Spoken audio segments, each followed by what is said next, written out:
Assalamualaikum warahmatullahi wabarakatuh. Alhamdulillah, tidak pernah berhenti lisan kita memuji dan memuja Allah Subhanahu wa taala atas segala nikmat dilimpahkan kepada kita, terutama nikmat Islam dan iman yang dengannya kita jadi mengenal siapa pencipta alam semesta ini, termasuk pencipta diri kita sendiri, dan akhirnya kita punya tujuan dan panduan serta tuntunan hidup. Jadi kita jadi tahu mana yang boleh yang kita kerjakan, mana yang tidak boleh, mana yang bisa kita nikmati, mana yang tidak bisa kita nikmati. Maka seorang muslim wajib bersyukur kepada Allah Subhanahu wa taala karena dia dipandu kepada Islam dan iman ini. Selain daripada itu juga cukup banyak nikmat lain dari makanan, minuman, pakaian, udara dan segala macam hal yang nikmat Allah tidak terhingga lagi. Semuanya Allah memerintahkan kita untuk menikmati dan bersyukur kepadanya, dan Allah menjadikan kalimat syukur dua susunan kata ini, Alhamdulillah. Maka jadilah sosok muslim yang selalu saja mengucapkan dua susunan kata ini. Selanjutnya kita panjatkan salam hormat kita kepada utusan Allah Nabi besar Muhammad sallallahu alaihi wa ala alihi wa sahbihi wasallam, sebagaimana Allah telah perintahkan kita untuk mengucapkan salam hormat kepada beliau, dan juga tentunya berharap balasan yang telah Allah janjikan, yaitu mengucapkan satu kali salam hormat akan dibalas oleh Allah Subhanahu wa taala dengan 10 rahmat, dan rahmat Allah meliputi segala sesuatunya, pengampunan dosa, peninggian derajat, pemenuhan kebutuhan dan solusi dari permasalahan-permasalahan hidup. Hari ini kita ada kajian buku kecil, judulnya 10 penyebab lapangnya dada atau lapangnya hati tepatnya. 10 penyebab lapangnya hati seseorang. Buku ini kita sudah berada, dan pada hari ini pada poin yang ke-10 yang terakhir insyaAllah yang akan kita bahas. Dan sebelumnya kita mengingatkan kembali kalau memang ada hadis Nabi SAW, dalam jasad manusia ada segumpal darah. Kalau dia baik, maka akan baik seluruh aktivitas orang tersebut. Dan juga jasadnya sendiri juga akan baik, sehat. Dan kalau dia rusak, maka rusaklah semuanya. Kata Nabi SAW, itulah hati manusia. Maka dalam buku ini disebutkan tentang masalah bagaimana menghindari penyebab penyakit-penyakit hati yang berbahaya, yang akhirnya membuat hati itu tidak sehat. Nanti akan kita rincikan masalah itu insyaAllah. Dan sudah kita bahas materi pertamanya adalah mentauhidkan Allah Subhanahu wa taala. Bagaimana seseorang hanya yakin tidak ada pencipta, tidak ada pemilik, tidak ada penguasa, tidak ada raja yang sebenarnya di alam semesta ini kecuali Allah. Dengan pondasi dasarnya kalimat la ilaha illallah, tentunya la ma'budu bihaqqin illallah, tidak ada Tuhan yang berhak disembah kecuali Allah, sesuai dengan makna hakikinya. Maksudnya benar-benar bukan hanya ucapan lisan, tapi akalnya memikirkan, hatinya merenungi, dan anggota tubuhnya mengaplikasikan ketaatan kepada Sang Pencipta Allah. Kemudian yang kedua, yang pernah dibahas dulu ya, ini sudah saya cuma reviewkan daftar isinya saja, berprasangka baik kepada Allah. Ini salah satu yang melapangkan dada seseorang, karena apapun takdir Allah Subhanahu wa taala pasti terjadi dengan hikmahnya. Kita suka atau tidak suka. Misalnya sehat, kita suka. Sakit, kita nggak suka. Tapi kita selalu bersangka baik kepada Allah Subhanahu wa taala. Allah tidak datangkan penyakit tersebut kecuali dengan hikmah-hikmahnya, dengan tujuan-tujuan yang baik. Karena kalau orang itu, salah satu hikmahnya, kalau orang sehat terus tidak pernah sakit, maka dia tidak akan tahu nilai kesehatan itu. Tapi dengan adanya sakit, dia jadi tahu, oh ternyata kalau saya sehat dulu itu besar sekali nikmatnya. Ternyata setelah saya sakit ini, saya baru tahu nilainya. Contoh misalnya, orang mungkin tidak terlalu melihat nilainya minuman atau air dingin. Tapi pada saat dia sakit, dia meriang, kemudian di depan dia ada orang yang minum air dingin, yang biasanya mungkin dia bisa minum di saat dia sehat. Dia baru tahu betapa besarnya nilai air dingin tersebut, dan betapa nikmatnya dia kalau mengkonsumsi itu misalnya. Dan ini ditarik dalam setiap masalah dalam kehidupan kita tentunya. Allah Subhanahu wa taala menakdirkan ujian-ujian kayak penyakit, Allah takdirkan gangguan orang, Allah takdirkan adanya peperangan, Allah takdirkan segala macam itu. Tugas seorang muslim kalau ingin hatinya bersih, maka dia bersangka baik. Pasti terjadi dengan hikmah Allah Subhanahu wa taala. Bahkan yang terjadi di Palestina pun sekarang, walaupun hati kita rasanya tersayat-sayat dengan kejadian ini, tapi seorang mukmin yang hatinya dipenuhi dengan ilmu dan iman sangat yakin pasti ada satu rahasia yang Allah inginkan bagi orang-orang itu. Di antaranya yang paling nyata kalau seseorang sudah belajar agama adalah Allah memilih mereka menjadi para syuhada. Masalah prosesi kematian sebagai orang yang di medan perang, semuanya memang pasti serem. Hamzah ditusuk dadanya, dilempar tombak, kemudian dimutilasi, dipotong hidungnya, ya, kemudian dibelah dadanya, dicoba dikeluarkan jantungnya. Itu pemandangan yang luar biasa dari paman Nabi SAW. Waktu Nabi lihat, Nabi sempat meneteskan mata, menangis waktu lihat di kancah peperangan. Tetapi Nabi SAW pada saat itu menerima wahyu langsung, dan beliau sampaikan kepada para sahabat, kalau aku diperlihatkan Hamzah di saat ini sedang bertelekan di dipan-dipannya di surga. Artinya kondisi fisik itu bukan menjadi tolok ukur orang ini menderita atau tidak. Mungkin di mata kita yang masih hidup menderita, tapi secara teori agama tidak. Memang begitu prosesinya orang kalau mati syahid, gitu kan. Makanya umumnya hadis-hadis Nabi SAW menyebutkan tentang mati syahid itu, nanti dari tubuh dia yang keluar darah itu akan mengeluarkan bau yang lebih wangi dari kasturi nanti pada hari kiamat. Keluar dari darahnya itu sendiri. Dan itu yang akan membuat para syuhada bangga. Makanya kata Nabi SAW, tidak ada satu orang pun yang masuk ke surga berharap kembali ke dunia kecuali para syahid, dengan tujuan agar mereka merasakan lagi prosesi kematian itu. Jadi prosesi dipenggal lehernya, prosesi ditusuk, begitu dalam hadis. Kalau Bapak Ibu kembali kepada hadis-hadis, semuanya membahas masalah itu. Jadi semua itu subhanallah dengan hikmah-hikmah Allah Subhanahu wa taala, ya. Dan dengan itu ternyata hanya sedikit, ya, sakit itu semua, ya, yang kena bom, yang dipenggal lehernya, yang hanya kena luka kecil kemudian dia mati, akhirnya terbunuh mati syahid juga. Semuanya kata Nabi SAW, orang yang mati syahid tidak merasakan sakit mati itu kecuali seperti cubitan saja. Jadi tidak ada sesuatu yang berbahaya bagi mereka kecuali hanya di kasat mata manusia saja sebagai ujian dari Allah SWT. Siapa yang orang ingin itu? Kata Nabi SAW dalam sebuah hadis, sesungguhnya manusia yang terbaik adalah manusia yang selalu hatinya terpaut ingin mati di jalan Allah Subhanahu wa taala, dimanapun dia mendengarkan berita yang menakutkan atau mengejutkan, maka dia segera memegang tali kekangan kudanya dan dia mengejar tempat tersebut berharap dia terbunuh atau dia mati di jalan Allah Subhanahu wa taala. Karena memang harus melalui proses seperti itu. Nah, kita jadi bisa bersangka baik dengan hikmah Allah SWT. Kita mau keluar, kalau ini hal yang besar, hal yang kecil kayak kita mau keluar rumah, tiba-tiba mendung, janjian sama orang batal, ada proyek bisnis tidak jadi, itu hal yang kecil gitu. Orang beriman itu harus yang lebih besar daripada itu. Ya, sampai pada tingkat seperti kasus terbunuh pun itu adalah kecil bagi mereka. Bahkan para sahabat kalau sudah dikumandangkan jihad, mereka berada di saf-saf pertama di barisan pasukan Nabi SAW untuk menjadi orang yang pertama mati syahid. Ya, nanti kita akan ceritakan di Uhud tentang bagaimana kasus terlibatnya sahabat-sahabat yang masih kecil, ya, Rafi' ibn Khadij, kemudian Samurah bin Jundub, 13 tahun ngotot kepada Nabi SAW untuk ikut berperang, dan mereka menunjukkan keterampilan mereka. Yang satu ahli gulat, yang satu ahli memanah, sampai Nabi SAW izinkan. Padahal itu jelas di masa dulu orang kalau berperang, pedang sama pedang, 99% mati, kan gitu. Beda dengan sekarang, mungkin orang masih bisa berlindung dan segala macam. Nah itu poinnya. Jadi kita selalu bersangka baik kepada Allah SWT dengan apapun, walaupun kita nggak suka dengan keputusan tersebut. Kalau itu menyakitkan buat kita, pahala sabar kita bisa dapatkan. Dan juga kita bisa introspeksi diri. Dan kita tahu besarnya nikmat yang ada pada saat sedang tidak datang ujian tersebut. Dan pada saat kita keluar dari ujian itu, kita akan merasakan luar biasa nikmatnya. Plus lagi kita dapat pengalaman hidup. Sekian banyak hikmah yang bisa kita dapatkan. Itu salah satu yang melapangkan dada. Kemudian yang ketiga, ilmu syar'i. Belajar agama seperti ini itu salah satu sebab lapangnya dada yang luar biasa. Artinya kalau tidak ada ilmu syar'i, tidak belajar atau mengulang-ulanginya atau memperkaya diri dengan terus mendengarkan, maka berarti dia tidak akan lapang dadanya, ya. Nah, ilmu syar'i itu seperti misalnya ada yang hadir di pengajian begini, contoh, ya. Kemudian dia pernah melakukan perbuatan dosa. Dia tersentuh dengan satu ayat, satu hadis, sebuah kisah, dia meneteskan air mata, saya salah, kembali. Itu manfaatnya luar biasa itu.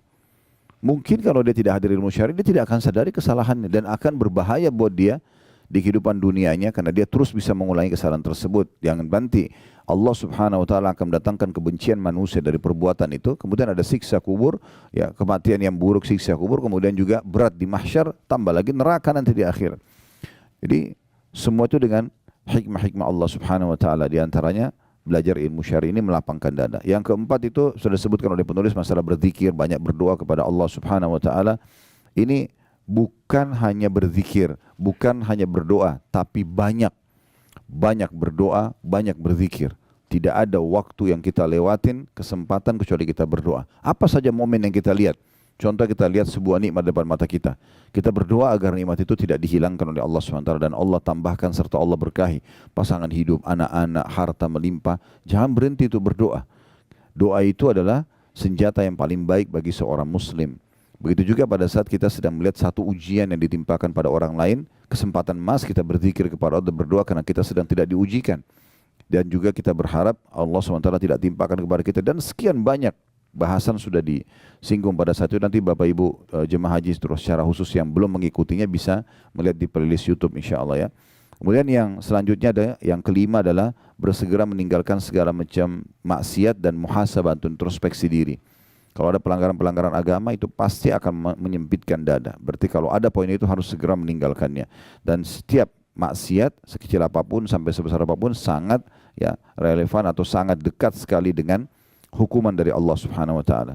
Yang keenam itu adalah senantiasa melaksanakan kewajiban-kewajiban, mengemas sebaik mungkin kewajiban yang Allah berikan. Jadi jangan sampai kita sholat malam yang kalau kita ibaratkan supaya mudah difahami, dia ikan teri ya, membuat ikan paus sholat subuhnya lewat. Ya. Sementara yang ini yang wajib, harusnya dia lebih khusyuk, dia lebih tepat waktu, dia lebih perhatian dengan yang wajib-wajibnya. Begitu juga dengan puasa Ramadannya, begitu juga dengan zakatnya dibandingkan sedekahnya, hajinya dibandingkan umrohnya. Semua ini adalah hal yang harus dia fokus dan itu sudah juga panjang lebar dijelaskan. Yang ketujuh bergaul dengan orang-orang saleh. Ini juga sudah jelaskan, nanti akan kita singgung lagi karena di poin ke-10 nanti ada singgungan masalah ini. Yang kedelapan membaca Al-Quran dan rutin membacanya sehingga menjadi tak sahabatnya atau memang bacaan rutinnya. Ya. Ngerti tidak ngerti. Dan di saat itu kami sudah jelaskan tentang 4 hal yang merupakan hak Al-Quran, membacanya ngerti tidak ngerti. Dengan cara diurut dari Al-Fatihah, Al-Baqarah, Al-Imran, terus An-Nisa, Al-Ma'idah, Al-An'am sampai surah nomor 114. Ya. Ulangi lagi, begitu terus. Yang kedua tadabbur. Tadabbur itu berarti membaca hanya beberapa ayat saja dari surah-surah tertentu, tujuannya untuk merenungi makna-makna dan mengambil ilmu dan hikmahnya. Kita boleh dari surah yang kita menarik bagi kita, misalnya kita ingin tahu kenapa dalam Al-Quran ada nama-nama hewan, ada surah Al-Baqarah sapi betina, ada An-Naml semut, ada An-Nahl lebah, gitu kan. Ini semua ada Al-Fil gajah. Kenapa Allah SWT menamakan ini? Lalu kita tadabburi, kita baca pendapat para ulama, kita baca terjemahannya, tafsirnya, sebab turunnya ayat itu kalau ada. Semua ini akan menambah kepada kita iman kepada Al-Quran. Yang ketiga menghafalnya. Terus berusaha menambah hafalan demi hafalan, pelan-pelan, dan semoga saja sebelum meninggal Allah SWT bisa sempurnakan dengan lengkap 30 juz. Ya, jangan selalu mengkat diri kita mengatakan, oh saya kayaknya udah nggak mampu, saya sudah berumur, ini terlalu berat 30 juz. Jangan lihat 30 juznya, mulai saja menghafal dan usahakan kalau tidak bisa sepekan sekali bertambah hafalannya, atau setiap hari bertambah hafalannya, maka sepekan sekali. Kalau nggak bisa sebulan sekali, kalau nggak bisa setahun sekali. Bertambah satu surah pendek, beberapa ayat Al-Quran, gitu kan. Yang penting menghafal, karena derajat di surga nanti itu akan diraih dengan sangat mudah bagi para penghafal Al-Quran. Karena kata Nabi SAW, nanti para penghafal Al-Quran akan dikatakan pada hari kiamat, bacalah sebagaimana kau baca di dunia, sesungguhnya kedudukanmu adalah tempat akhir ayat yang kamu baca. Sebagian ulama mengatakan tangga-tangga surga untuk mencapai derajat tertinggi itu sejumlah ayat-ayat Al-Quran.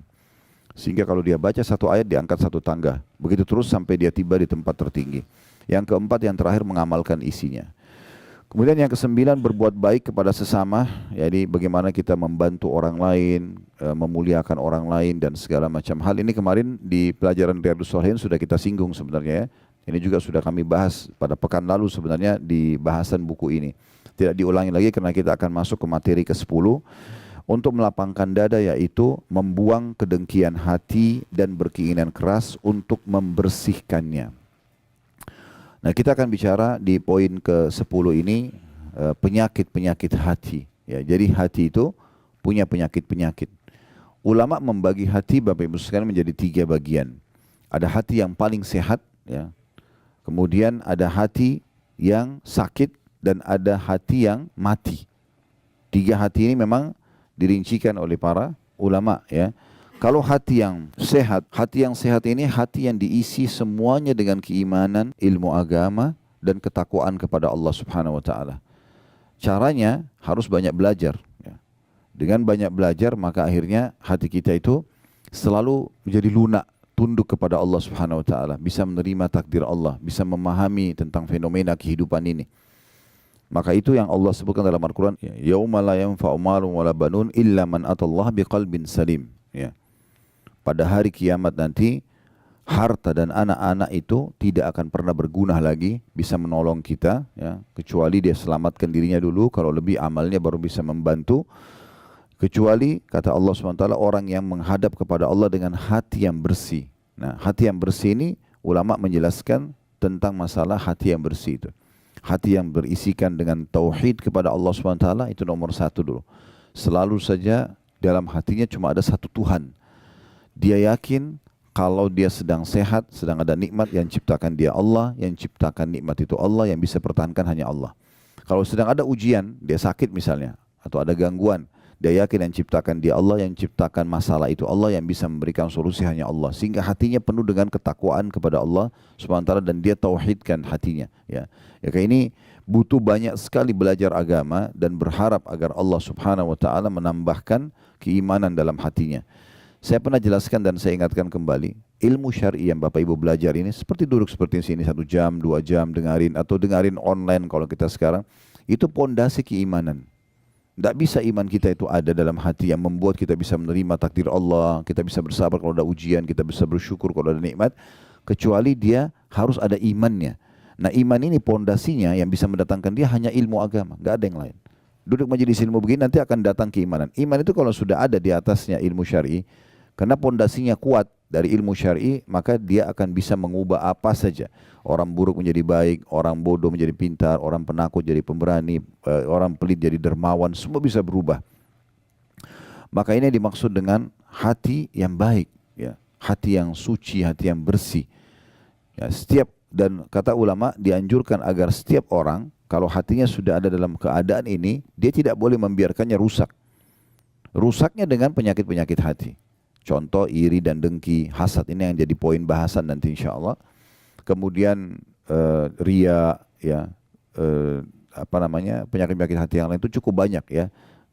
Di antaranya itu orang yang suka menanamkan rasa dendam dalam hati sehingga memicu setiap kali, ya, ada masalah sekecil apapun maka yang akan dilampiaskan adalah emosional, bukan yang didahulukan memaafkan misalnya.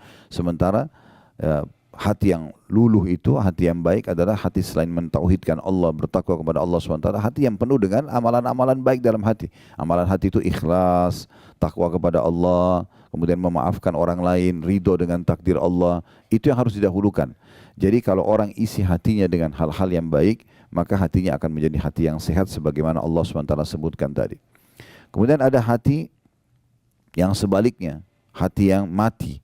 Hati yang mati ini, teman-teman sekalian, jauh sekali dari Allah SWT. Tidak pernah ada zikrullah di situ, tidak pernah ada mentauhidkan Allah, tidak ada amalan-amalan hati, ikhlas, takwa kepada Allah, gitu kan. Tidak ada sama sekali. Hati yang seperti ini, kata ulama, gampang sekali. Antara Ibnu Qayyim rahimahullah mengatakan, gampang sekali jauh dari agama, gampang sekali putus asa. Kita mungkin lihat, ya, berapa orang atau banyak contoh-contoh orang yang tidak ada, hatinya mati, tidak ada keimanan dalam hatinya, walaupun jasadnya sempurna, orangnya tampan, cantik, kaya, ujungnya bunuh diri misalnya. Ya, ujungnya itu malah berbuat hal-hal yang tidak baik dalam kehidupan dia. Dan gampang sekali, sedikit ujian datang dia tidak bisa melewati ujian tersebut. Ini hatinya mati. Kenapa teman-teman kita di Palestina masih bisa melalui kehidupan padahal sudah seperti ini? Itu karena hatinya hidup mereka. Jawaban-jawaban mereka yang tersebar di medsos itu luar biasa itu. Saya lihat ada satu orang kakek yang sudah tua, rambutnya putih semua, dia berdiri dekat rumahnya yang sudah hancur. Ditanya, seorang disengaja diwawancarai, tapi orang ini juga bukan seorang wartawan, hanya sekedar orang yang kebetulan ingin tahu tentang kondisi, menyebarkan berita. Pada saat itu ditanya, bagaimana keadaan anda sekarang? Dia bilang, alhamdulillah saya masih hidup. Ini di sebelah rumahnya yang hancur, dan ditanya di rumah situlah rubuh bangunan tersebut kena dibom oleh Israel. Ya, semoga Allah hancurkan mereka karena ini memang perbuatan yang sangat keji. Istrinya dan anaknya meninggal di situ. Semua harta dia tertimbun, hancur semua, toko dia yang dia dagang situ habis. Dia bilang, alhamdulillah saya masih hidup. Kata orang itu, bagaimana anda melewatin semua ini? Dia bilang, alhamdulillah saya terima takdirnya Allah. Allah menginginkan seperti ini. Alhamdulillah istri sama anak saya sudah mendahului saya ke surga. Dan saya tinggal melalui sisa hidup saya saja. Saya pun berharap bisa mati bersama mereka. Ini jawaban seperti ini siapa yang bisa ucapkan kalau bukan karena hatinya dia bersih dan luar biasa. Terus kemudian ditanyakan lagi, lalu bagaimana Anda hidup? Ditanya sama orang, bagaimana Anda hidup sekarang? Tidak ada harta, tidak ada keluarga, di sini ada bom, tidurnya di luar. Dia bilang, saya yakin Allah sudah menentukan rezeki saya. Akan sampai rezeki saya, sampai saya nanti akan meninggal dunia. Gak mungkin rezeki saya tidak sampai kepada saya. Dengan begitu yakin, sambil dia senyum lalu dia jalan Bapak itu. Ya. Itu luar biasa itu. Kalau hatinya gak hidup gak bakal bisa seperti itu. Ya. Jadi ulama juga merincikan teman-teman sekalian. Kalau hati itu kuat, sehat, ya, walaupun jasadnya kecil, mungkin secara fisik orang lihat kasat mata kayaknya mungkin dia kurang di mata manusia lah.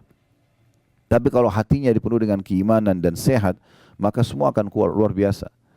Kalau pernah dengar nama ini, alhamdulillah. Kalau belum pernah dengar, nama ini nama unik, nama sahabat Julaibib radhiyallahu anhu. Julaibib ini sosok orang yang terkenal sekali, orangnya fisiknya sangat kecil, tampan wajahnya sangat jelek. Begitu dijelaskan kalau Bapak Ibu baca biografi beliau, ya sampai dikenal dengan buruk wajah di masa Nabi SAW.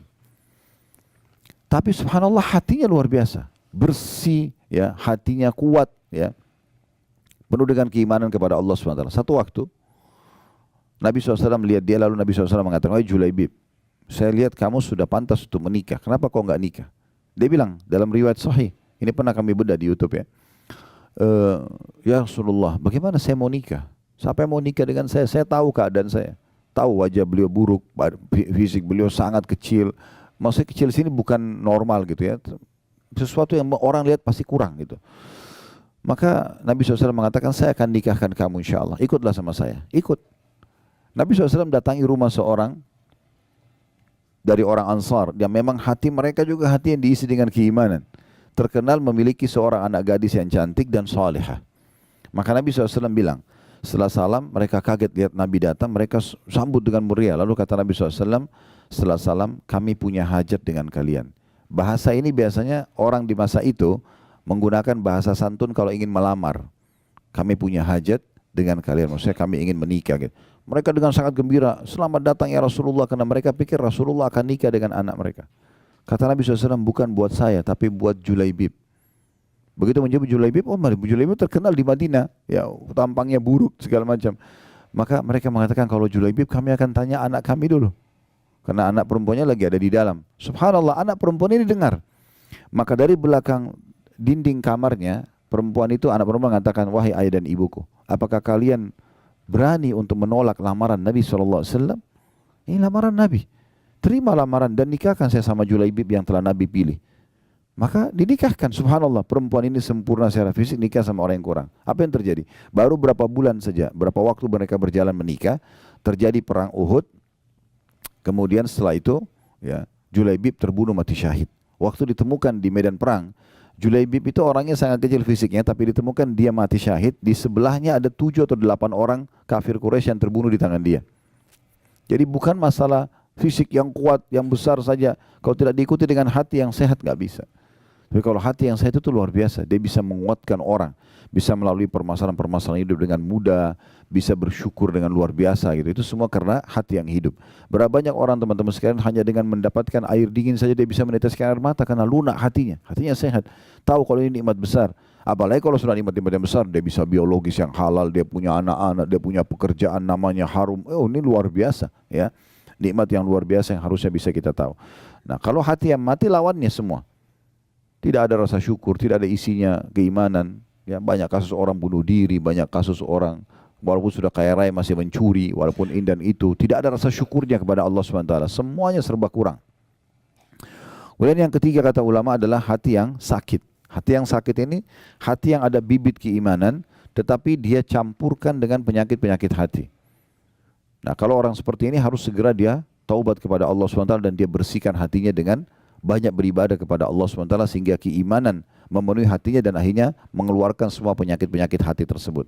Jadi misalnya dia sholat, iya, dia puasa, iya, dia kerjakan ketaatan, tapi sisi lain dia masih iri pada orang, dia masih suka dendam sama orang, dia masih suka mencari-cari kesalahan orang lain, masih berat untuk memaafkan dan seterusnya. Ini semua adalah hati-hati yang harusnya diobati tentunya, hati-hati yang harus diobati. Baik teman-teman sekalian, kita akan masuk ke poin bahasan kita tentang masalah hasad. Salah satu penyakit hati ini adalah hasad, iri, ya. Nah, ini yang akan membuat dada itu sempit. Maksudnya adalah hasad itu tidak bisa melihat satu kelebihan pada orang kecuali dia cemburu. Kenapa orang ini begitu? Kenapa dia tampan, kenapa dia cantik, kenapa dia pintar, kenapa dia kaya, kenapa ini, kenapa itu, kenapa dia nikah sama itu, kenapa dia punya anak sekian orang, kenapa anaknya bisa lulus, kenapa. Semuanya pertanyaan kenapanya adalah iri melihat keadaan orang. Dan ini penyakit hati yang luar biasa. Ya. Ini dalam Islam dilarang. Karena Nabi SAW menyebutkan dalam sebuah hadis, yang ini diangkat oleh Imam Madzhabi rahimahullah, dimasukkan dalam hal kategori dosa besar. Ya, hati-hati kalian dengan hasad, iri yang seperti ini, karena dia akan memakan pahala kalian, amal soleh kalian sebagaimana api membakar kayu bakar. Jadi pelan-pelan akan hilang. Kenapa hilang? Karena kalau kita hasad pada orang, kita berharap nikmat itu hilang dari dia. Maka dengan itu secara otomatis kita sudah mempersiapkan amal kita untuk dibayar kepada dia. Dan itu. Berapa banyak orang yang akhirnya tidak bisa tenang hidupnya karena semuanya penuh dengan iri dan dengki. Ya. Nah, ini yang dilarang oleh ulama. Menurut jumhur ulama, bahwasanya hasad yang haram ini itu adalah iri yang diikuti dengan berharap hilangnya nikmat dari orang lain. Nikmat ini bisa berupa harta, kedudukan, ilmu, kelebihan fisik, keturunan, atau apa saja di sekitarnya. Dan ini disebutkan oleh Syekh Utsaimin rahimahullah dalam buku beliau Syarah Al-Arba'in An-Nawawiyah. Ya, ini di halaman 368. Dan jumhur ulama juga menukil atau mengungkapkan tentang masalah hasad itu seperti apa. Di antaranya ada salah satu ulama yang bernama Syekh Mustafa Al-Adawi. Hafizahullah, beliau mengatakan al-hasadu huwa tamanna zawal ni'ami an sahibiha. Hasad itu yang dilarang adalah karena seseorang menginginkan hilangnya nikmat yang ada pada orang lain. Dia selalu merasa cemburu kenapa orang itu diberikan, kenapa saya tidak diberikan. Kenapa dia menikah sama orang itu, kenapa bukan sama saya. Kenapa orang itu punya anak sekian, kenapa saya tidak. Kenapa orang itu punya jabatan itu, kenapa saya tidak. Dan seterusnya. Dan dia berharap nikmat itu hilang dari dia. Jadi misalnya kalau orang itu sakit kah, dipecat di jabatannya kah, dia gembira sekali. Nah seperti itulah. Dan ini yang dimaksudkan dengan penyakit hati yang berbahaya sekali, karena pasti dia akan menyempitkan dada di saat orang itu tidak hilang nikmat darinya. Misalnya orang itu tetap malah ketampanannya, kecantikannya tetap terjaga, hartanya tetap terjaga, jabatannya terjaga, maka dia akan terus dongkol ya hatinya karena memang tidak bisa menerima kejadian tersebut. Kemudian Ibnu Taimiyah juga mengatakan al-hasadu huwal bughdu wal qarahatu lima yarahu min husni halil mahsud. Hasad adalah membenci dan tidak suka terhadap keadaan baik yang ada pada orang yang dihasati. Ya. Itu kurang lebih gambaran ulama tentang definisi hasad itu sendiri. Dan larangan hasad cukup banyak. Dari dalilnya berhubungan dengan masalah ini tidak dibolehkan. Di antaranya hadis ya, yang sahih diriwayatkan oleh Imam Muslim nomor 2564 dari hadis Abu Hurairah radhiyallahu anhu bahwasanya Nabi SAW bersabda, la tahasadu. Larangan pertama, jangan saling hasad atau iri dan dengki. Wala tanajashu, dan jangan saling menyakiti dalam transaksi jual beli.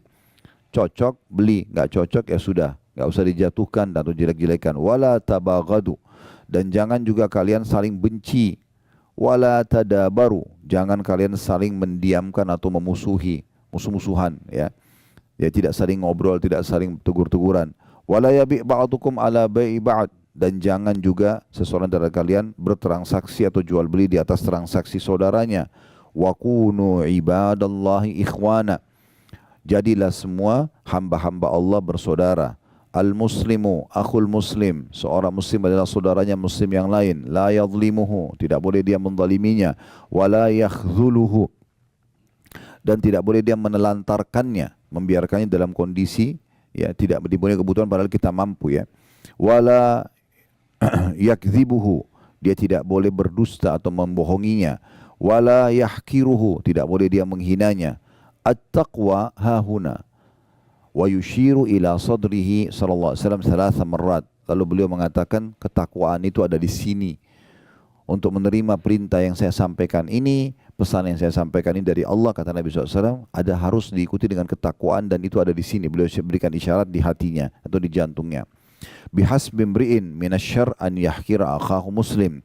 Sungguh, kata Nabi SAW, cukuplah satu dosa yang sangat berbahaya bagi seseorang kalau dia menghinakan dan menjatuhkan saudaranya muslim. Kullu muslimin ala muslimin haram. Semua muslim terhadap muslim yang lainnya hukumnya haram. Damuhu, darahnya enggak boleh tumpahkan. Wa maluhu, dan hartanya. Wa irduhu, dan juga kehormatannya. Hadis yang mulia ini teman-teman sekalian, itu luar biasa. Bagaimana banyak sekali pelajaran bisa kita ambil. Tapi yang uniknya, Nabi SAW memulai dengan kata-kata la tahasadu. Jangan kalian saling iri satu sama yang lain. Ya. Bahkan dalam Al-Quran, dalam surah An-Nisa, Allah Subhanahu Wa Taala menitikberatkan tidak boleh laki-laki sama perempuan saling iri. Ya. Karena memang masing-masing sudah Allah berikan tugas dan memang ciptaan fisik yang berbeda. Gitu. Sudah masing-masing jalankan tugas dengan baik. Gak boleh laki-laki iri, kenapa perempuan bisa hamil, saya gak bisa. Kenapa dia bisa melahirkan, gak bisa. Akhirnya kan dia operasi kelamin lah segala macam. Ya. Karena dia tidak bisa menerima itu. Atau laki-laki yang maka jadi seperti perempuan. Makanya dalam hadis Allah Subhanahu Wa Taala melaknat laki-laki yang menyerupai perempuan, perempuan yang menyerupai laki-laki misalnya. Dan Allah menjelaskan itu dalam Al-Quran ya, tentang masalah tidak boleh. Lirrijali nasibun mimma iktasabu wa linnisa'i nasibun mimma iktasaban was'alullah min fadli. Laki-laki sudah Allah tentukan ciptaan fisiknya, tugas-tugasnya, dan perempuan juga begitu. Dan tidak boleh saling ya, cemburu satu sama yang lain. Kata Allah, wala tatamannu ma faddala ba'dukum ala ba'd. Jangan kalian saling cemburu satu sama yang laki-laki perempuan. Lirijali nasibun mimma iktasabu, laki-laki memiliki apa yang sudah Allah tentukan dan berikan kepada mereka. Walinnisa'i nasibun mimma iktasaban, dan perempuan juga memiliki apa yang sudah Allah tentukan bagi mereka. Haid, melahirkan, menyusui dan segala macam, itu kan tidak boleh disamakan, tidak bisa. Was'alullah min fadlan, mintalah kepada Allah karuniahnya. Mintalah kepada Allah karuniahnya. Jadi tidak mungkin bisa disamakan. Pernah ada datang seorang wanita di masjid Nabi SAW dan mengatakan, ya Rasulullah, saya utusan semua wanita di Madinah. Punya pertanyaan, bisa saya bertanya? Kata Nabi SAW, silahkan. Lalu kata perempuan tersebut, kalian kaum laki-laki, sholat berjamaah di masjid.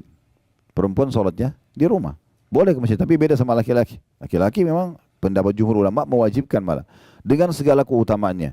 Doa keluar rumah, doa menuju ke masjid, setiap langkah satu langkah mengampuni dosa, mengangkat derajat dan catat satu pahala. Masuk masjid, kaki kanan ada doanya, pahala sendiri, sholat qobliyahnya, doa di antara azan iqamah, takbiratul ihram pertama imam, dan segala macam.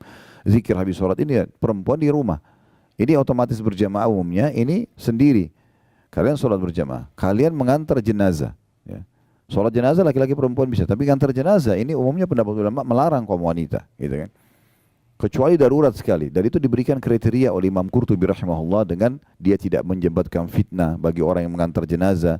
Bukan anak muda, anak-anak ABG yang bisa bercanda-bercanda lagi mengantar jenazah. Akhirnya hikmah mengantar jenazah hilang. Orang takut terhadap kematian segala macam. Dia intinya tidak disarankan wanita untuk mengantar jenazah. Sementara kata Nabi SAW apa? Kalau kalian sholat di jenazah dapat 1 qiraat. Kalau mengantar jenazah sampai di makam 1 qiraat.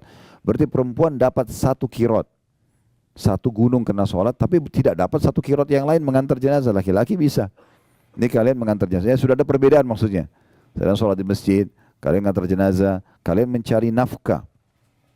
Kata Nabi SAW, tidak ada seorang muslim yang keluar mencari nafkah tulus untuk keluarganya kecuali di jalan Allah. Pernah ada sahabat mikul barang sangat berat dan sambil keringatan. Akhirnya ada beberapa sahabat yang lewat bersama Nabi SAW lalu mengatakan, ya Rasulullah, andai saja orang seperti ini dihitung di jalan Allah. Kesian banget gitu, keringatan, dia mikul barang berat. Kata Nabi SAW, siapa yang keluar mencari nafkah buat kedua orang tuanya, maka dia di jalan Allah. Siapa yang keluar untuk membiayai ya, keluarganya, istri dan anaknya, di jalan Allah. Siapa yang keluar untuk membiayai dirinya sendiri, dia juga di jalan Allah. Dan siapa yang keluar justru untuk ria, untuk berbangga-bangga, malah dipakai pendapatannya untuk maksiat, itu adalah di jalan syaitan. Jadi memang ini di jalan Allah SWT. Perempuan tidak punya kewajiban cari nafkah. Boleh bekerja, boleh, selama tidak haram. Tapi bukan tugas dia. Suami yang wajib memberikan nafkah. Kemudian kalian juga berjihad. Perempuan tidak ada kewajiban jihad. dari semua peperangan Nabi SAW, kalaupun ada perempuan ikut, maksimal 20 orang setiap kali perjalanan Nabi SAW. Hanya untuk membantu mungkin masak, ngobatin orang luka, tapi tidak ada kewajiban perangnya. Laki-laki perang. Ini jihad pahalanya luar biasa. Gitu kan. Maka yang terjadi adalah perempuan ini mengatakan, pertanyaan saya Rasulullah, sementara kami perempuan mengurus rumah kalian, mengurus anak-anak kalian, mengurus rumah kalian, dan menjadi tempat syahwat kalian. Ini perempuan bilang begitu. Tempat pelampiasan biologis. Apakah pahala kami dengan kalian sama? Itu pertanyaannya. Jadi sudah beda semua profesi ini, lalu apa pahala kami sama kalian sama? Kata Nabi SAW, para sahabat, kalian dengar pertanyaan wanita ini? Mereka mengatakan iya. Kata Nabi SAW kepada wanita itu, pulanglah, sampaikan kepada semua wanita yang kau temui kalau pahala kalian sama. Jadi mengurus rumah, ngurus anak itu bukan main-main. Sama dengan pahala laki-laki di luar rumah. Ya Allah SWT berikan. Jadi tidak perlu ada hasad. Karena semua sama aja. Tinggal tergantung kewajibannya, gitu. Tergantung dia jalankan yang diperintahkan oleh Allah SWT. Nah itu orang tetangga bantal kita tidak boleh saling hasad. Bagaimana dengan orang yang di luar daripada itu? Orang terdekat aja nggak boleh. Ya. Termasuk kepada saudara-saudara sendiri. Bagaimana Allah SWT gambarkan dalam surah Yusuf tentang cemburunya saudara Yusuf kepada Nabi Yusuf AS. Karena mereka cemburunya luar biasa, ya iri, sampai akhirnya yang mereka lakukan apa? Mereka membuang Nabi Yusuf ke dalam sebuah sumur, dalam kisah yang masyhur, gitu kan? Dan akhirnya membuat Nabi Yusuf alaihissalam sampai dipungut oleh satu kafilah safar, ya, yang kafilah dagang sedang lewat, kemudian dibawalah ke Mesir. Intinya Allah muliakan memang, tetapi dijauhkan dari ayahnya sampai ayahnya Nabi Yakub buta matanya karena sedihnya selalu menangis mengingat Nabi Yusuf alaihissalam. Nanti ujungnya juga Allah pertemukan tentunya. Tetapi di sini kita lihat bagaimana saudara sama saudara, dan Allah salahkan perbuatan saudara-saudaranya Nabi Yusuf, ya. Walaupun terakhir di akhir surahnya bagaimana mereka bertaubat kepada Allah Subhanahu wa taala, gitu kan. Tetapi itu terjadi dan itu dilarang, tidak dibolehkan. Begitu juga dengan siapa saja, umumnya kaum muslimin di luar sana tidak boleh kita merasa iri. Lalu apa yang saya lakukan, Ustaz? Kalau seandainya ada sesuatu yang ada pada orang, tapi saya berharap juga saya punya. Itu kan sangat sensitif masalah hasadnya di situ, ya. Maka ulama mengatakan ada namanya ghibthah. Ghibthah itu sama kita melihat satu kelebihan pada orang dan kita berharap Allah berikan kepada kita, tapi syaratnya tidak berharap hilang dari orang itu. Misal contoh, dan ini tidak bentrok dengan sunnatullah. Sunnatullah itu apa? Misalnya Prof Huda Masya Allah tampan, saya berharap ya Allah minta wajah seperti beliau. Kan tidak mungkin sunnatullah, nggak bisa kan gitu. Tetapi yang bisa adalah yang tidak bentrok dengan sunnatullah, seperti harta, ya, kepintaran, gitu kan. Begitu keturunan yang mungkin lebih, ya, dan itu yang kira-kira tidak bentrok dengan sunnah, yang bisa kita dapatkan. Nah itu bisa ghibthah namanya. Ghibthah itu kita berharap agar diberikan juga kepada kita seperti orang itu, tapi ingat syaratnya tidak berharap hilang dari orang itu. Itu ghibthah. Itu yang sesuai dengan hadis Nabi SAW, la hasada illa fitnatain. Tidak ada hasad kecuali pada dua orang. Rajulun ata'allahu Qur'ana fa yutlu ana al-lail wa ala an-nahar. Seseorang yang Allah berikan Al-Qur'an lalu dia sibuk membaca di siang dan malam hari. Ya. Wa rajulun ata'allahu malan fa huwa yunfiqu. Ya. Dan orang yang diberikan ana al-lail wa ana an-nahar, dia diberikan harta kemudian dia sibuk sedekahkan di siang dan di malam hari. Nah ini dua orang, au kama qala Nabi SAW, dua orang ini yang boleh kita merasa iri. Oh ternyata orang ini kaya raya tapi sibuk infak. Mungkin kita kaya tapi enggak berinfak, gitu kan? Atau kita belum punya harta tapi kita ingin seperti dia. Atau ada orang pintar sekali, dia mengajar sana sini, banyak prestasinya, buku-buku dia bestseller, apalah segala macam. Kita berharap bisa seperti dia. Maka itu semua tidak bentrok dengan sunnatullah dan tidak berharap hilang dari orang tersebut. Nah, orang hasad itu beda. Kalau tetangganya beli AC, dia yang kedinginan. Nah, itu hasad. Tetangganya beli mobil, dia dongkol, kenapa beli mobil baru? Begitu tetangganya mundur, tabrak pagar, syukurin tuh. Nah, karena memang dia tidak suka itu kan. Tapi kalau orang yang ghibthah beda. Orang itu baru beli rumah baru. Oh Masya Allah, berkahi dia ya Allah. Dan berikan saya lebih baik dari dia. Atau sama dengan itu boleh. Itu enggak masalah. Subhanallah, ada satu hal yang saya lihat dari teman-teman saya yang ada di sini, di Saudi. Dan itu kayak sudah memasyarakat di sini. Kalau kita kayak cerita ini. Saya kemarin baru misalnya seorang dokter buka klinik. Pertama ucapan mereka itu, Barakallahu fiik, semoga Allah berkahi, semoga Allah begini, semoga Allah kembangkan. Begitu. Karena mereka faham hadis Nabi SAW, tidak ada seorang muslim yang mendoakan muslim yang lain kecuali malaikat di atas kepalanya mengatakan wala kamithluhu wala kamithlu. Kau akan dapat yang sama, kau akan dapat yang sama. Jadi sebenarnya kita kalau doakan, kalau ada misalnya ada orang kaya nih, ada orang sukses, kita bilang doakan supaya dia lebih sukses. Mungkin kita akan bertanya, untuk apa? Sudah sukses. Sebenarnya doa yang kita panjatkan, semoga Allah berkahi dia ya Allah, semoga apalah langgengkan hubungan rumah tangganya, semoga ini dan itu sebenarnya kita sedang doakan diri kita sendiri. Dan kita akan mendapatkan sesuai dengan doa kita. Tapi kalau sebaliknya kita mengatakan, ya Allah hilangkan nikmat itu dari dia. Sebenarnya malaikat juga mengatakan, kau akan dapat yang sama. Doa kita kepada Allah untuk orang itu belum tentu diterima, tapi doa malaikat untuk kita diterima sama Allah SWT. Nah ini kita harus memahami baik-baik tentang masalah hasad itu. Jadi tidak dibolehkan sama sekali. Ya, kita harus hati-hati sekali. Ya. Kemudian Nabi SAW juga mengatakan tentang masalah wala tanajashu. Dan jangan kalian saling menyakiti dalam transaksi jual beli. Ini juga sama nih penyakit hati kadang-kadang. Ada orang nih contohnya yang di poin ini, dia mau beli satu produk, dia sudah suka produk itu sebenarnya. Dan dia tahu sebenarnya kalau dia beli, ya, itu udah cukup. Nanti kalau dia seorang pedagang, dia beli harga 100.000 rupiah. Dia udah tahu sebenarnya, orang ini pun mungkin sudah ada keuntungan, tapi dia tahu dia bisa jual 200.000, dia bisa jual 500.000. Tapi karena hatinya nggak bersih, dia berharap memeras orang itu sampai pokoknya maksimal. Kalaupun untungnya sekecil mungkin dan dia akan ambil keuntungan sebesar mungkin. Ini tidak ada dalam orang yang hatinya bersih gitu. Udah kita beli produk, kita merasa cocok, kita tahu kita bisa ambil keuntungan, udah berikan saja, kasih saja.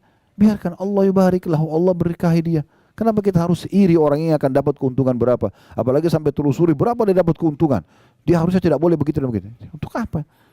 Biarkan saja. Allah sudah tentukan rezeki kan gitu. Kita tinggal mengatur dan kita punya hak untuk negosiasi, tapi yang masuk akal. Nah itu yang dimaksud di sini, jangan tanajashu. Kemudian yang ketiga, wala tabagadu, jangan saling benci. Dilarang oleh Nabi SAW. Bagaimana kalau orang sudah terlanjur berbuat keburukan kepada kita? Ingat, bab benci ini Bapak Ibu sekalian hanya dibolehkan kalau perbuatan orang salah dalam pandangan agama dan yang sedang kita benci perbuatannya, bukan fisiknya. Jangan pernah benci fisik seseorang. Yang kita benci itu adalah perbuatannya. Misalnya ada orang menggibah kita, memfitnah kita misalnya, mengambil barang kita, yang sedang kita benci perbuatannya. Jangan fisiknya, karena dia bisa saja taubat seketika. Atau satu waktu dia taubat. Contoh misalnya, dia taubat nasuha, kemudian dia minta maaf sama kita. Tetapi kalau hati kita sudah terlanjur kotor, tidak baik, kita susah memaafkan dia. Karena yang kita benci fisiknya orang. Kan gitu. Itu mulai dari pasangan hidup kita, misalnya mungkin pernah berbuat salah. Kalau kita membenci perbuatannya, sebagaimana agama mengajarkan kita untuk membenci perbuatan yang dipandang salah dalam agama. Ya, dia pernah berzina, selingkuh, dia pernah berbohong, apa saja. Kemudian kita tahu ini perbuatan haram dalam agama, kita bilang ini nggak boleh, haram dalam agama. Terus dia taubat nasuha, dia berubah, dia menjadi orang soleh atau soleha. Selesai urusannya, kita bisa menerimanya karena hati kita bersih. Yang jadi masalah kalau hatinya itu memang diisi dengan hal yang tidak baik. Sehingga akhirnya dia susah menerima ini semua. Ya. Makanya di dalam Islam contoh yang paling baik adalah Umar bin Khattab radhiyallahu anhu. Beliau itu walaupun di masa jahiliyah dulu, kata Umar, saya tidak pernah meninggalkan khamr di masa jahiliyah. Setiap hari pegang kendi khamr minum. Ya. Setiap hari keluar Umar hanya untuk menyiksa umat Islam di Mekah ini. Dia keluar, dia temannya Abu Jahal, temannya Abu Lahab. Kalau mereka punya budak-budak lagi disiksa, Umar datang membantu untuk nyiksa doang. Dan Umar itu radhiyallahu anhu sebelum masuk Islam, dia kalau sudah siksa dari pagi, macam-macam disiksa orang itu sampai menjelang sore sudah capek dia. Dia bilang, saya tinggalkan kamu bukan karena kasihan ya, besok saya kembali. Gitu, ya. Sampai pernah ada keluarganya Umar, perempuan namanya Ummu Abdillah. Ummu Abdillah ini punya anak kecil. 153 orang sahabat yang masuk Islam di masa Nabi SAW di Mekah ini 13 tahun, cuma 153 saja Muslim karena luar biasa diboikot. Ya. Semua informasi orang yang tanya tentang Islam pasti digebukin. Gak ada yang berani nanya. Di Mekah ini dulu tidak aman. Setiap umat Islam jalan, kalau kita jalan bisa digebukin, bisa diambil hartanya, bisa dibunuh, gak ada hukuman. Begitu luar biasa terancamnya. 153 ini 83 hijrah ke Ethiopia. Tinggal 70 yang tinggal bersama Nabi SAW di Mekah. Nah, pada saat ya, yang tinggal di Mekah ini mereka bersama Nabi SAW itu siksaannya luar biasa, gangguannya luar biasa. Mereka tidak bisa hidup dengan tenang. Gitu. Maka mereka ada yang keluar ke Ethiopia. Salah satu yang keluar ke Ethiopia ini adalah Ummu Abdillah, keluarganya Umar bin Khattab ini. Nah, Bapak Ibu saya lihat Mekah ini kelihatan di sini gunung-gunung ya. Nah, dulu itu Mekah dikelilingi dengan benteng, tembok, gerbang. Dia hanya terputus kalau ada gunung. Gerbang lagi, dinding yang tinggi, baru gunung lagi, begitu-begitu. Nah, pintu gerbangnya dulu Mekah itu tidak banyak. Satu atau dua. Pintu utamanya pintu Bani Syaibah namanya. Nah, waktu itu kebetulan Umar bin Khattab yang berjaga-jaga. Beliau yang jaga. Dan Umar terkenal sangat keras dengan umat Islam. Ummu Abdillah ini tahu, semua teman-temannya kaum muslimin sudah berhasil keluar dan mereka janjian di satu lembah di padang pasir, tapi nggak disebutin di mana. Ummu Abdillah ini tahu, oh Umar sedang berjaga. Maka apa yang terjadi? Ummu Abdillah muter jauh, naik gunung. Turun dari gunung supaya tidak lewati pintu gerbang. Dengan hikmah Allah SWT, Umar bin Khattab ini lewat, memang lagi ngecek keamanan Mekah, lewat di sebelah gunung itu. Ketemu sama Ummu Abdillah lagi turun dari gunung. Dia kaget, malam-malam, menjelang pagi, menjelang subuh. Dia kenal, Ummu Abdillah, apa yang buat kau naik gunung gini, untuk apa? Dari sukunya dia. Maka Ummu Abdillah mengatakan, betul-betul ya, kami ini tidak bisa tenang hidup dengan kalian, walaupun kita punya hubungan kekerabatan. Di dalam Mekah kalian larang kami beribadah dan beriman kepada Allah, kami pun mau keluar kalian tidak izinkan. Umar pada saat itu pertama kali lunak hatinya untuk umat Islam. Sebagian ulama sejarah mengatakan ini sebab dia masuk Islam. Salah sebagian ulama ya. Awal mula dia tersentuh. Lalu dia mengatakan, memang kau mau kemana? Kata Umar, perempuan di masa itu kan bukan kayak sekarang naik pesawat, aman, tiket, ada pengawasan. Gak ada, orang naik kuda, jalan kaki, bisa dirampok tengah jalan. Zaman dulu tuh kayak mustahil orang keluar, apalagi malam hari. Maka kata dia, saya mau ke Habasyah, mereka itu menyelamatkan agama saya. Mulai Umar berenung, lalu Umar mengatakan, pergilah Ummu Abdillah, semoga kau dilindungi. Pergilah Ummu Abdillah ini, ketemu sama teman-temannya di padang pasir. Lalu mereka tanya semua, kenapa kau terlambat Ummu Abdillah? Dia cerita, yang jaga pintu gerbang Umar. Saya naik gunung, jadi saya selamatkan diri. Tapi dengan hikmah Allah saya turun ketemu Umar. Oh, mereka semua penasaran, tahu Umar ini luar biasa gitu benci dengan Islam. Maka kata mereka, lalu apa yang terjadi? Umar mengatakan kepada saya, kau mau kemana? Saya ceritakan semua. Setelah saya ceritakan semua, dan Umar mengizinkan saya pergi. Bahkan Umar mengatakan, semoga kau dilindungi. Lalu kata salah satu orang yang hadir di situ dari sahabat-sahabat Nabi mengatakan, mudah-mudahan jadi sebab masuk Islamnya Umar. Apa kata mayoritas sahabat? Kalau Umar tidak mungkin masuk Islam sampai unta masuk ke lubang jarum. Karena kayak nggak mungkin masuk Islam gitu. Kayak nggak masuk akal mereka bisa masuk Islam. Lalu mereka diam semuanya. Subhanallah, betul. Beberapa hari setelah itu, Umar bin Khattab mendengar kekacauan, maksudnya bagi dia ini sudah kekacauan di Mekah. Kenapa kok ada agama baru ini? Sehingga membuat suami istri bisa berpisah, keluarga sama keluarga berpisah. Yang satu beriman pada risalah Nabi SAW, yang satu tetap menyembah berhala. Dia keluar nenteng pedang, saya mau bunuh Muhammad sekarang. Gitu niatnya keluar. Di tengah jalan dia ketemu dengan satu orang sahabat. Lihat, di Mekah ini dulu terkenal Bapak Ibu sekalian, Umar itu kalau sudah pegang pedang, berarti dia mau bunuh orang. Udah, dan kalau dia sudah keluar, dia mati atau orang itu mati. Begitu prinsipnya. Jadi sangat tegas. Maka orang ini lihat, ditanya, hai Umar mau kemana? Dia bilang, saya mau membunuh Muhammad. Karena orang ini takut nanti dia datang bunuh Nabi. Maka Nabi itu ada di pinggiran kota Madinah, itu di rumahnya Darul Arqam ya. Satu sahabat yang umurnya cuma 16 tahun, tapi Masya Allah dia siapin rumahnya untuk menampung dakwah Nabi SAW. Yang jelas waktu itu, dia mau alihkan, lalu dia mengatakan, kenapa kau cari Muhammad? Tapi dia sembunyikan keislamannya. Sementara adikmu sendiri perempuan, adik Umar bernama Fatimah, sudah masuk Islam, masuk agama Muhammad. Umar tambah marah. Apa benar? Dia datang ke rumah adiknya. Rupanya adiknya lagi belajar Al-Quran sama suaminya dan terdengar suara. Diketuk pintu, terlat dibuka, didobrak pintu sama dia. Dia masuk. Apa yang kamu baca tadi? Dan seterusnya. Dia marah-marah. Akhirnya dia mau ambil Quran itu, adiknya tahan. Maka dipukul, dia pukul adiknya. Ya, dalam beberapa riwayat sejarah dikatakan dia pukul dan akhirnya adiknya jatuh. Suaminya, si adiknya ini, suaminya Fatimah atau adik iparnya dia mau membantu tapi dipukul juga. Mereka tidak berani sama Umar. Melihat kejadian tersebut, Umar tersentuh. Ini agama apa kalian ini? Kenapa kok sampai begini kalian belahnya gitu? Maka Umar bilang, tolong kasih kepada saya mau baca. Kata adiknya, tidak bisa, kau kafir najis. Kalau kau sudah mandi baru saya kasih. Begitu dalam buku sejarah. Maka Umar mandi lalu kemudian dia buka, dia baca surah Toha, surah nomor 20 dalam Al-Quran. Beberapa ayat pertama. Kurang lebih maknanya, kami turunkan Al-Quran bukan untuk membuat musydih, hai Muhammad. Kemudian ada cerita Nabi Musa alaihissalam, isinya luar biasa dan dia ngerti dalam bahasa dia, tersentuh hatinya. Lalu Umar mulai, yang tadinya badannya sangat ditinggikan, orang yang kekar dan orang yang pemberani, tiba-tiba ditunjukin, iparnya lihat, ini kayaknya ada perubahan dengan baca Quran.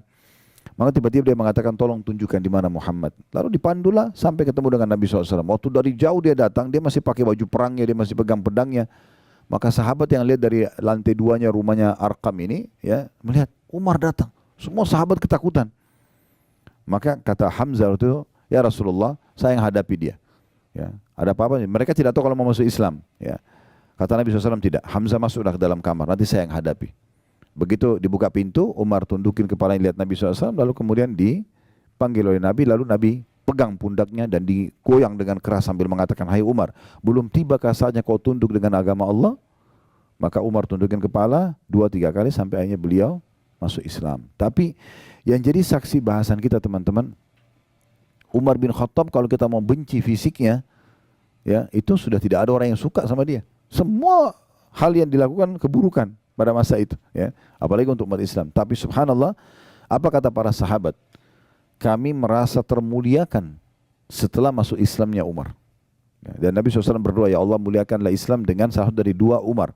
Umar bin Khattab dan Amr bin Hisham. Ini Abu Jahal.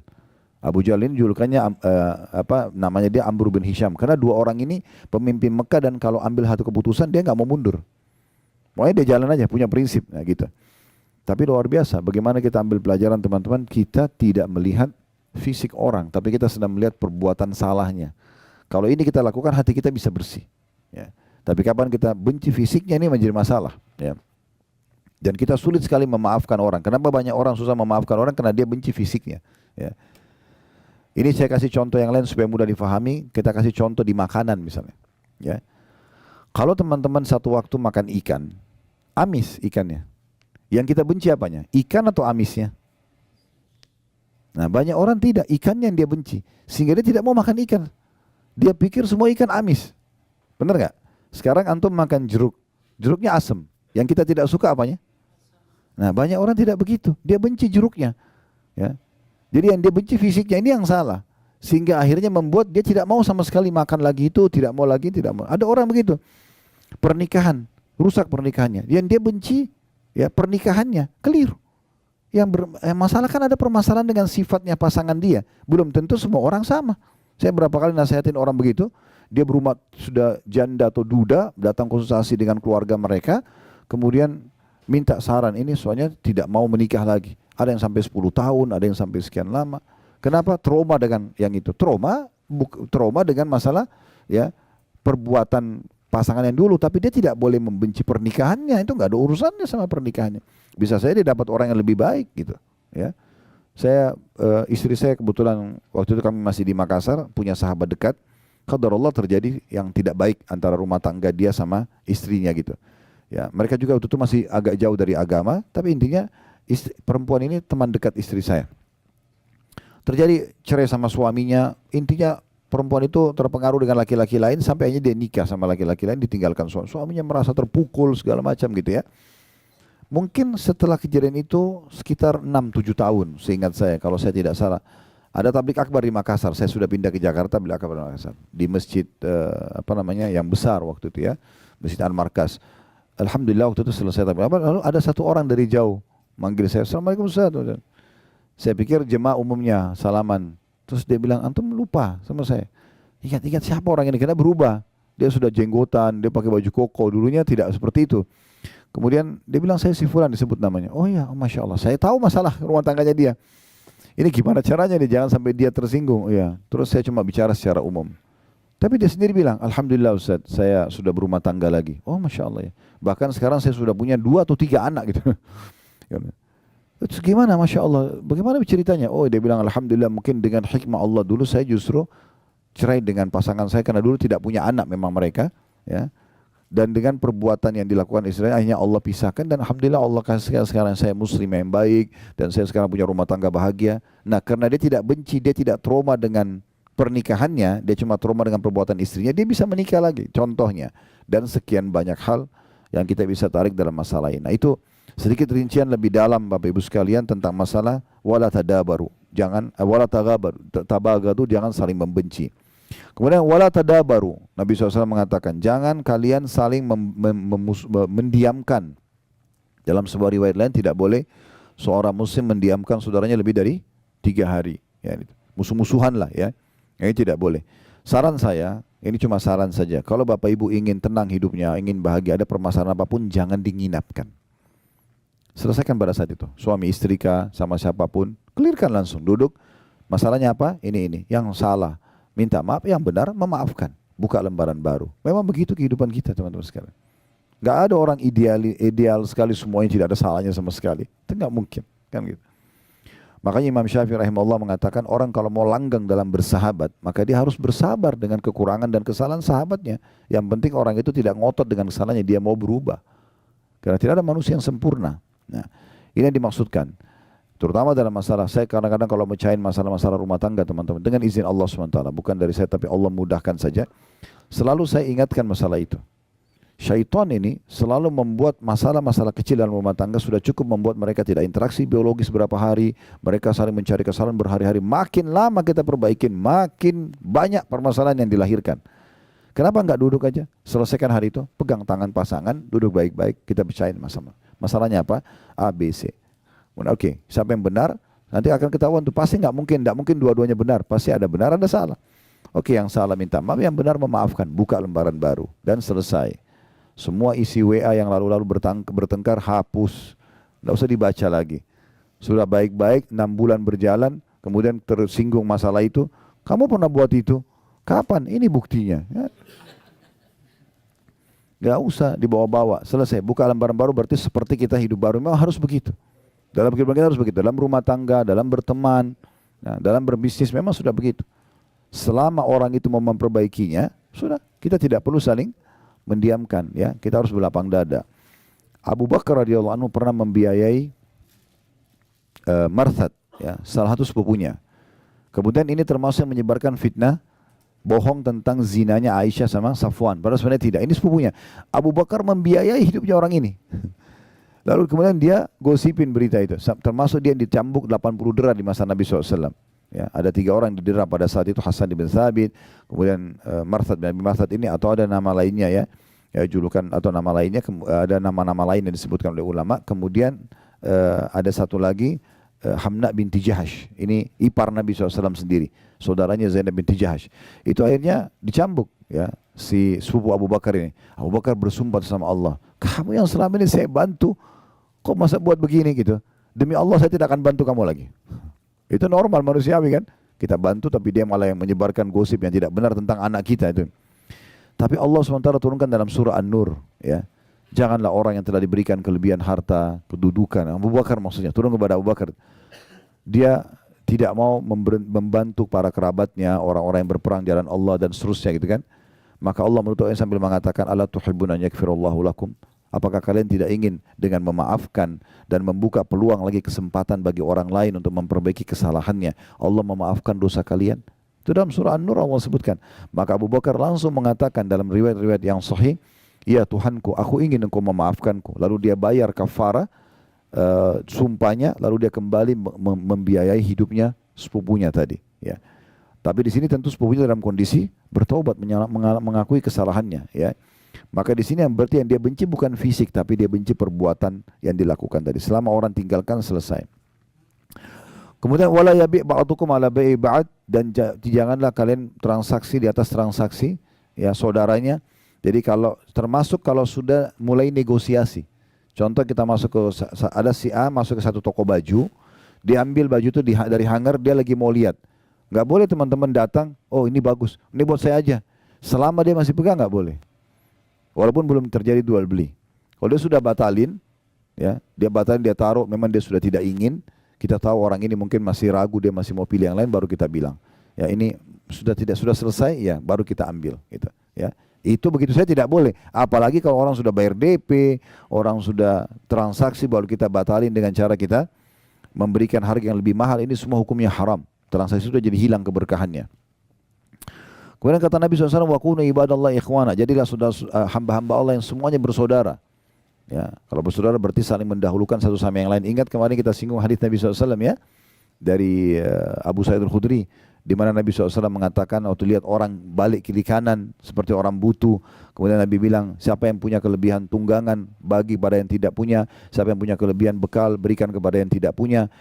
Sampai kata Abu Sa'id, Nabi SAW sebutkan berbagai macam jenis harta sampai kami mengira tidak ada lagi kelebihan muslim terhadap muslim lain dari harta saudaranya. Seperti satu mobil itu punya kita semua sama-sama, rumah punya kita sama-sama, seperti gitu. Karena Nabi SAW suruh berbagi.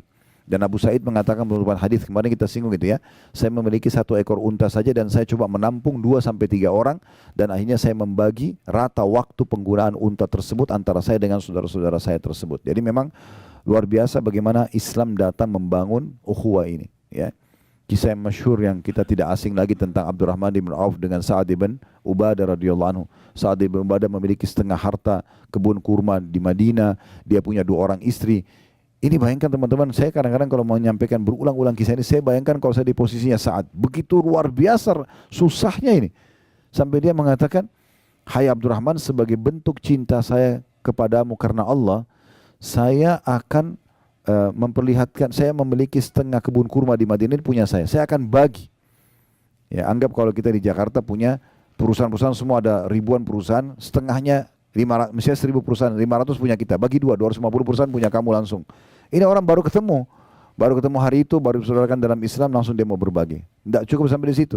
Saya punya 2 orang istri, lihat salah satunya, yang mana kau cocok, bukan yang tua. Yang mana kamu cocok, saya lihat bilang, saya ceraikan habis iddah kau bisa nikahi. Itu pembangunan ukhuwahnya itu bagaimana itu? Tetangga bantalnya pun dia mau serahkan untuk saudaranya, tapi dengan cara yang syar'i yang benar. Dia minta keridhaannya, dia ceraikan, kalau cocok nanti dinikahi oleh saudaranya muslim. Tapi hati yang bersih dibalas dengan hati yang bersih. Abdurrahman bin Auf mengatakan, saya tidak perlu, semoga Allah berkahi hartamu. Udah, biarin aja, itu hartamu punya kamu. Saya tidak akan minta 1% pun. Istrimu juga, semoga Allah berkahi keluargamu, jangan diceraikan. Lalu Abdurrahman minta ditunjukin pasar, dia bekerja dengan melihat di pasar itu mana toko yang paling besar dan apa yang paling biasa mereka jual. Karena mayoritasnya dulu mereka kerja kebun kurma, maka dia cari peralatan perkebunan yang paling besar. Lalu dia bilang, saya mau haji dari Mekah, bisa nggak saya beli jatuh tempo, saya beli sekarang, besok saya bayar. Maka karena dia setuju, maka Abdurrahman pun jual di pasar itu dengan bawa tanpa modal kecuali barang orang yang dititipkan atau dia beli jatuh tempo, laku besok terus begitu sampai dia jadi kaya. Sekitar beberapa waktu setelah itu dia datang ke masjid Nabi SAW pakai baju baru dan kelihatan seperti pengantin. Orang pengantin itu berubah penampilannya segala macam. Kata Nabi SAW sambil senyum, ada apa wahai Abdurrahman? Seperti ada perubahan. Dia mengatakan, ya Rasulullah, saya sudah menikah sama seorang wanita Ansar. Kata Nabi SAW, apa yang kau jadikan sebagai maharmu? Dia bilang, emas seperti biji kurma. Ya. Maka Nabi SAW mengatakan, kalau gitu iklankan walaupun dengan seekor domba saja. Tapi di sini kita bisa lihat bagaimana jenis-jenis hati yang luar biasa dan persaudaraan yang dijalin dalam Islam. Kemudian kata Nabi SAW, al-muslim akhul muslim, muslim dan saudara muslim yang lain, la yadhlimuhu, tidak boleh dia menzaliminya. Zalim ini berarti tidak memberikan hak atau mengambil yang bukan hak kita. Tidak boleh sama sekali. Kemudian wala yakhzuluhu, tidak boleh dia menelantarkannya, membiarkan dia dalam kondisi dia sakit, dia butuh. Sudahlah itu urusan dia, enggak bisa begitu. Walaupun kita tidak kenal.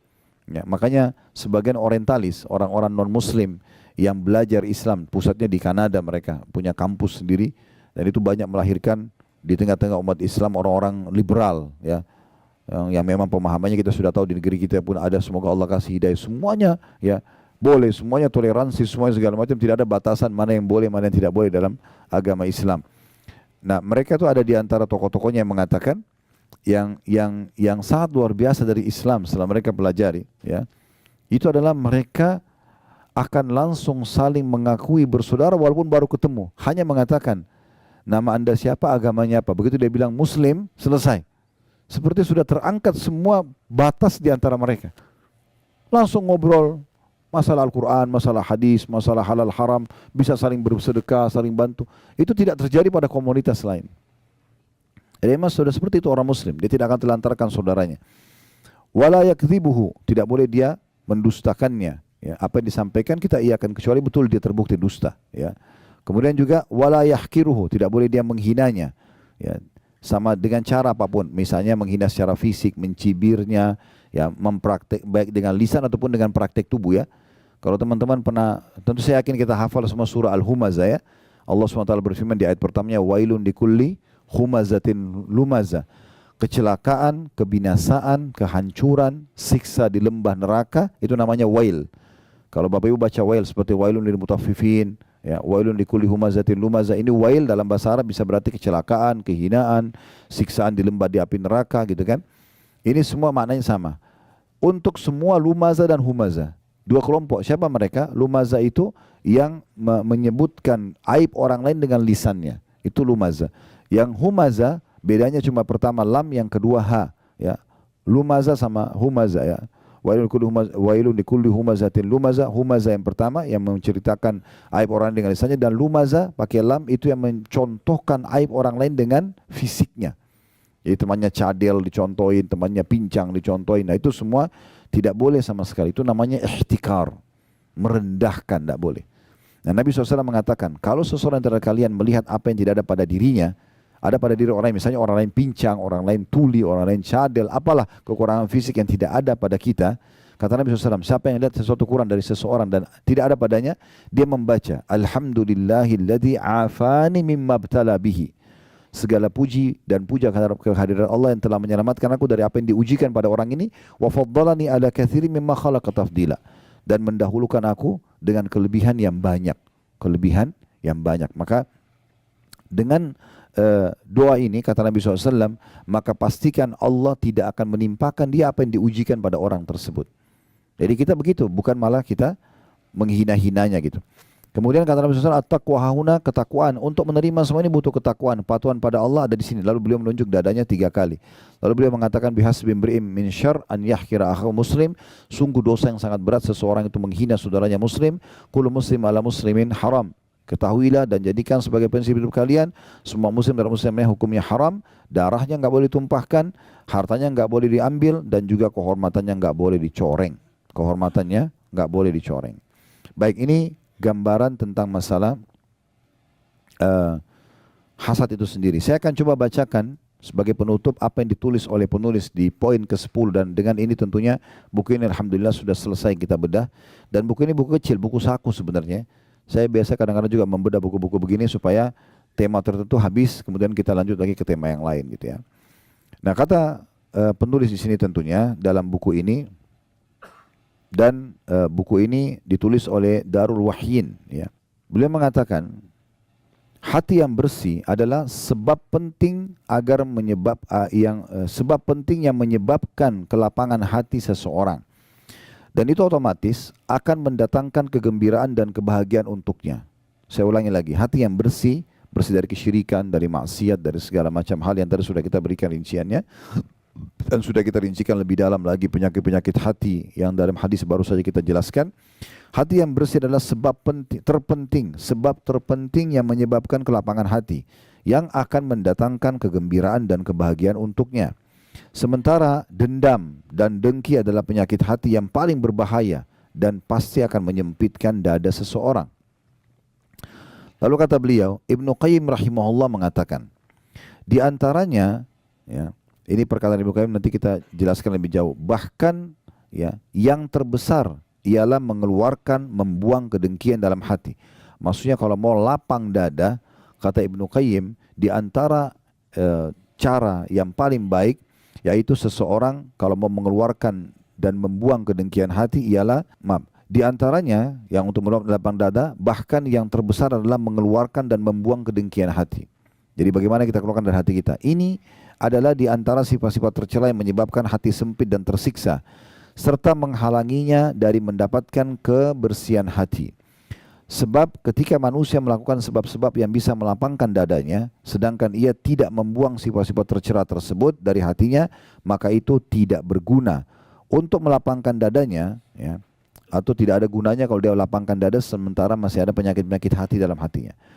Maksimal kata beliau, ia memiliki 2 unsur yang masuk pada hatinya, dan hati tersebut akan dikuasai oleh unsur yang lebih dominan dari keduanya. Dia baik, bersih, atau dia jahat gitu. Ya.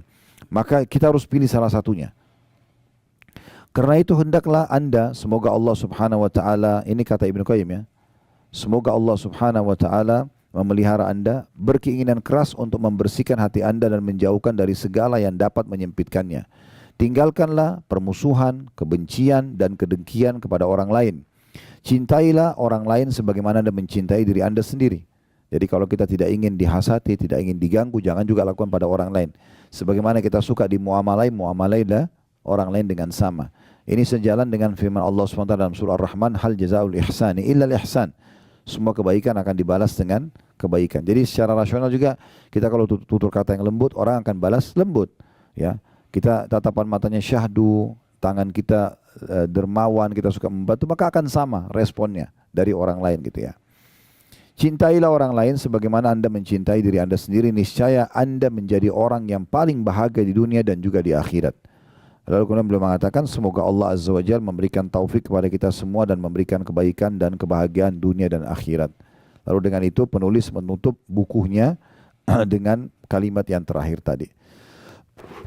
Intinya teman-teman sekalian dari bahasan kita, bagaimana seseorang membersihkan hatinya dari segala macam jenis hasad itu sendiri, dan sudah kita jelaskan bagaimana dia membersihkan hatinya, dan juga sudah kita jelaskan mana yang dibolehkan dalam Islam, ya, yaitu ghibthah tadi. Kita berharap nikmat yang ada pada diri orang selama tidak bentur dengan sunnatullah bisa kita dapatkan, tapi dengan tidak hilang dari orang tersebut. Allahu a'lam.